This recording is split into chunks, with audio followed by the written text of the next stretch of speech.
রাত্রি একটাই আমি মেসেজ পেলাম,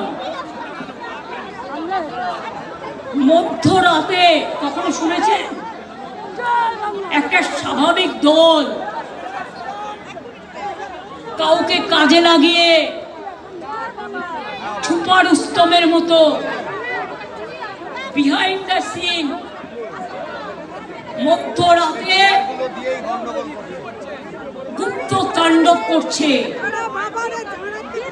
চিফ সেক্রেটারি বাঙালি মহিলা, ওরা অ্যান্টি উইমেন।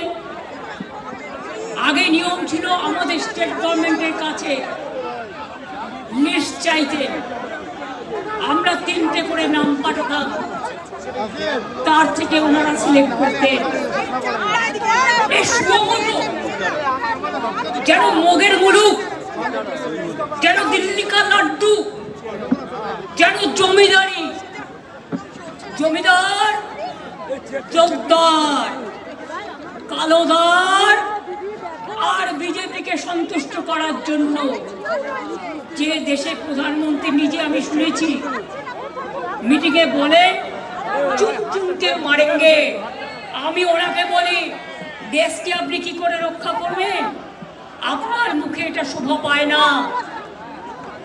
আমি আজকে এখানে আসার আগে একটা ভিডিও দেখছিলাম, তাতে ওদের একজন নেতা বলছে কেন্দ্রীয় মন্ত্রীর রাজ্যের মন্ত্রী শশী বাজার বাড়ি আক্রান্ত হয়েছে, এরপর মমতা ব্যানার্জির বাড়ি আক্রান্ত হবে, কালীঘাট আক্রান্ত হবে, চারিদিকে গুন্ডা লেলিয়ে দেবো। আমরা বলি বুকের পাটা থাকলে দেখা লড়ে নেব, সব কটাকে লড়ে নেব। আমরা কেউ ঘাসে মুখ দিয়ে চলি না, আমরা ঘাসকে জন্ম দিই। এটা মাথায় রাখবেন ভালো করে। যদি মনে করে থাকেন ভয় দেখিয়ে জোর করে কি করছেন আপনারা? নন্দিনী চক্রবর্তী সিএস ছিল, একজন বাঙালি মহিলা। আপনারা অ্যান্টি বেঙ্গল শুধু নয়, অ্যান্টি হিন্দুও, অ্যান্টি হিন্দিও আমি প্রমাণ করে দিচ্ছি।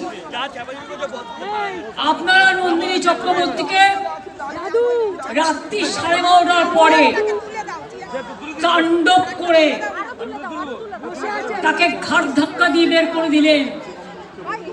একবার রাজ্যকে জিজ্ঞেস করার প্রয়োজন মনে করলেন না বিজেপির দালালি করতে গিয়ে। ঠিক আপনাদের, লজ্জা আপনাদের।